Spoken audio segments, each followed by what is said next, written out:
Hi everyone, and welcome back to another full scope tutorial. In this video, I want to show you how to use our survey tools, how to create a survey from scratch, how to add the types of questions and content you want it to contain, how to design it so it has the look and feel that matches your business, and of course, how to send it out to customers, receive their feedback, and then of course, analyze that feedback in the system once you have some answers to that survey. So all we have to do is, first of all, of course, head to the Survey Builder section of your account. That'll be under Sites. And up here on the top, we click Surveys. We'll go to the Builder. Here you can see it will list out all the surveys that you have in your account. So there's one already here, and I'm going to create a new one. So I'm going to click Add Survey here on the top. As you can see, we have some templates that are great starting points for getting the look and the feel of a survey that you would like. I'm going to start from scratch so you can just really see how you get things set up from the ground up. So let's click Start from Scratch, and it's going to create a completely blank survey for us. So first things first, let's change the name. I'm going to do maybe a survey for new leads. So I'm going to call it New Lead Info Survey. And I'm going to add some questions that are common questions to ask potential new customers so I can understand a little bit about them and their business so that when I reach out to them for the first time, I already have some context about who they are and maybe what they need from me. So let's add some elements to this survey. So to do that, we're going to click the plus icon on the top left, Add Survey Element. As you can see, we have a ton of pre-done stuff just waiting for you to drag and drop it into the survey. Stuff like names, contact information, address, company, website, all this good stuff. Very, very common things that you'll probably need at some point. So let's take a couple of them. I'm going to do maybe a full name. I'm going to get the person's email address and their phone number. And my full name, drag that to the top. And here, when you add the phone, it will show here this automatic terms and conditions, which was another thing, another element that you can drag and drop onto here. Especially with phone, if you're doing anything regarding an SMS and texting and automatic notifications in that regard, you do need to be wary about following, of course, the privacy laws of your country while you're doing that. Generally with phone, it's very even more sensitive than email. So when you add the phone element, this will pop up automatically. But if you don't want it, if you're just collecting the phone just to actually call people and have their phone number, then you can just delete this with the X button here. So I'll grab people's full name, email address, and phone number. And right away, you can see next to email and phone, we have this asterisk. This is, of course, indicating that it is a required part of this particular survey. People can't submit the survey without filling it out. So if you want to say, for example, hey, I would like to have their phone number, but if they don't want to give it to me, that's fine. Then you can uncheck that here. And then up at the top, you might want to say, actually, I do need their name. It would be nice to know who they are so that I can write them and have their name on file as well. So I'll make that required and then, of course, uncheck the phone, at least for this particular survey. So this is a good start. We've got some contact information. Now I'm going to add a new slide. So as you can see, we have this slide layout here, and this will be slide number 1. When people fill out this information, they will click the button here, which will, once I add a new slide, turn to the next button, and that will then take them to the next slide, which now has a previous button. And the final slide, no matter how many slides you create, will of course have the submit button for people to finalize their survey submissions. So we got slide 1, full name, email, phone, awesome. Slide 2, let's add now some more customized questions to find out a little bit about our customers' needs and wishes and why they're reaching out to us in the first place. So one idea I had was to create a drop-down menu, or it could be a checkbox list, even these radio buttons that they can select. It's up to you how you want to organize and display information. but I had the idea to create an option where I ask them which of my services they are interested in. Maybe I'm a freelancer, I offer various services in my niche, and my first question is, hey, which one of these services are you interested in? So I'm going to drag this out, and as you can see, it says single dropdown, and then it has this weird like extra number and letter sequence. What is this? Basically, when you create these customizable elements, such as the text boxes, the choice elements, things of this nature, and it's automatically going to save them as custom fields for later. So if I go up here to custom fields, later when I want to potentially use these same questions in other surveys, then I will see previous customized fields over here listed in the custom fields section. And you can see all of your custom fields in the settings area of your account, where you can also manage them there, add new ones or delete ones you don't need. But I'm just going to leave it at quick add. And once I change the label name here, then it's going to change it right here where it says single dropdown to 0TD at the moment. So I'm going to ask my question through the label. So I'll say, what service are you interested in? And then from here, I can go over to options, and I can create the options from the drop-down menu that I want them to have. So I can, service number 1, service number 2, service number 3. I can add more, or I can delete them. I can reorganize them.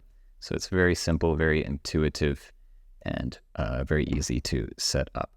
So I'll leave that as the only question for slide number 2. I like having less information per slide. Just makes the process feel smoother and easier, and then you don't bombard people with a long list of questions in one big slide. But of course, you can organize it however you would want. So let's add another slide, and this time I'm going to add just a free text box that they can fill out themselves, and I'm going to ask them a question about their budget.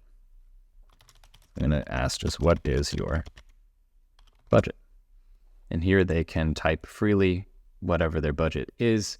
And this is a good question to ask more if you already have enough business, if you're busy enough as it is, and you don't want to waste time with inquiries from customers that really don't have enough money to hire you in the first place, then that's when this is a good time to ask a question like, what is your budget? If you don't have a lot of business, if you're newer, it's better not to ask these type of questions to customers. It's better to figure out what their budget is through a face-to-face meeting or call, or at least a phone call, because then you can kind of explore, hopefully, whether there are other options for you all to work together, whether they might have a little more budget than they think, if what you're offering them sounds good. So generally speaking, don't ask this type of question if you don't have enough business, don't have enough customers. But if you're very busy and you really, you already have enough on your plate and you want to make sure you're not wasting time in calls with people who only have, $50 and they're trying to hire you for a whole week of work or something silly like that, then this is a great question to ask. And then finally, let's add one more slide. And this slide, I'm going to add another text element. I'm going to make it multi-line because the answer could be longer. And then this one, I'm going to just ask, is there anything else I need to know about, you and your situation? I'm sure there's a better way to word this. I just want to give them a final option to give me any other information that may be relevant, something that I really need to know before I reach out and contact them about their project, about their situation. So as you can see, I've left all of these as not required, although that might not be the best. If people only fill out their contact information and don't answer any of these questions, then that kind of defeats the point of the survey, right? So maybe I'll at least make this option required, or rather this question, so I can know what service they are interested in. And maybe I won't force them to answer these two questions. Although the budget question, no, I think it's good. I'm going to add that. And then this final question is optional. So let's just say my survey is done. I've added all the elements I've got some standard elements. I've got some customized elements. And now I want to change the look and feel of the survey. It's, this plain white and blue. Blue's not my brand color. I want it to pop a little more. Now we're going to head up to the Styles and Options button, which is in the top right. I want to click here, and right away you see under the Styles tab, we can change really everything about the look, the colors, the fonts, everything. You can get extremely detailed with the way that you customize this survey. So really go crazy, make it look and feel exactly how you want it to feel. If this feels like too much and you really want a quicker way to get towards maybe a nicer design aesthetic, then head over to the themes. These are the templates that we skipped at the beginning, but you can still access them here, so don't worry. And now you can kind of go through and say, maybe one of these would be a good starting point. Let's just say, technology, I like the color here and it looks very simple with the white text. Let me do that. And when you click a theme, it will say, hey, just so you're aware, it's going to overwrite all of your design options. So if you know this, you can click Don't Show Again and ignore this for the future, but just click Proceed. And now it's going to change our entire survey. So look at this. We now have this nice background. It changed the font, it changed the colors, everything looks completely different, and I like the way it looks, so I'm just going to say that I'm ready to go. Finally, in the Options tab, we have this option to when customers and users submit the survey, we can either display a message, and we can type a custom message for them, something like, thank you for completing the survey, I'll be getting back to you in, 48 hours or in 2 business days, any other information you want to let them know, you can type it in here, or you can send them to a different web page. So if they submit the survey, maybe you want them to head over to your website, or if it's a survey about a product that's available on your website, you can send them to your product page, to your online shop, whatever it might be. You can immediately redirect them once they submit the survey to a web page as well. I'm just going to leave it on the message. And as you probably noticed as I was going through this, there are some more options where you can really get more in depth and get even more out of the surveys. I'm going to go into those in future videos. This video is only a brief introduction to the surveys tool. But there's a lot more you can do with it, and I look forward to sharing that with you in future tutorial videos. But for the sake of this quick introduction to surveys, let's just assume I'm done here. So what do I need to do? First of all, I need to save this survey so I don't lose any of my changes. And now I can preview the survey if I want, so I can see how it looks and feels. Awesome. So once people fill out this stuff, they have the next button at the bottom, and they can go through the whole survey. What I can also do is I can integrate the survey. So I can either embed it onto a website or somewhere else, or I can also just send people the direct link, and this just makes it easy for them to access this survey and fill it out just by clicking on the link. So however you want to share the survey, it's totally up to you. And you can, of course, at any time come back and tweak this survey, maybe change the colors or change the fonts or add more information to it if you'd like. It's completely up to you. One more thing I want to mention is if you want to be notified every time someone submits this survey. So for example, this new lead info survey, this is one where you would probably prefer to know every time someone submits this, because that's a potential customer for your business that you should reach out to in a timely fashion. So you can come up here to this little bell icon. You can say, hey, I want to receive an email notification every time someone submits this particular survey. So you can customize the subject of the email. So I could say maybe new lead survey submission, and then just type your address, your email address that you want it to go to, and here. And that is all. And you can also set up an autoresponder if you want the customer or the person who filled out the survey to receive a copy of the survey as well. That's up to you. but otherwise you can save it and receive an email notification for yourself. So all done, save, save, save. Don't forget to save. And let's just assume I sent out this survey and someone filled it out. And I want to see, hey, who filled it out? What did they say? What are the actual reactions to this survey?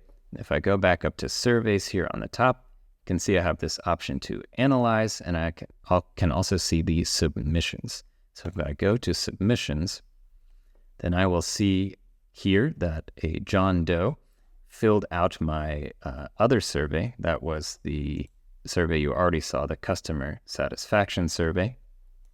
And I can see, hey, they rated me a 5 out of 5, so that's great. And they said I'm doing great. How kind of them, Mr. John Doe. Thank you very much. And we got some other information. Where did they fill out the survey? When did they fill it out? And of course, their name and details that you gathered from the survey. You can see that all here. If you have many submissions to your survey, then you can filter them by which surveys you have. And of course, you can show them all and see them all here. Also filter by dates. You can see the survey submissions from last month, last year, et cetera, et cetera. And then under Analyze, you can come in and see how many people have filled out my survey, when did they fill it out, and also filter by date and things like this, so you can kind of see some analytics and some statistics related to people's interactions with your surveys from here. So that's a quick intro to the surveys tool. We created a survey from scratch. We added some standard elements as well as some customized elements, and we finalized it with a nice design. And once people, of course, answer the survey, then we will see and collect their information in the submissions area, and we can track everything there. So I hope this was helpful to you. I hope you now know how to get a survey set up for your business.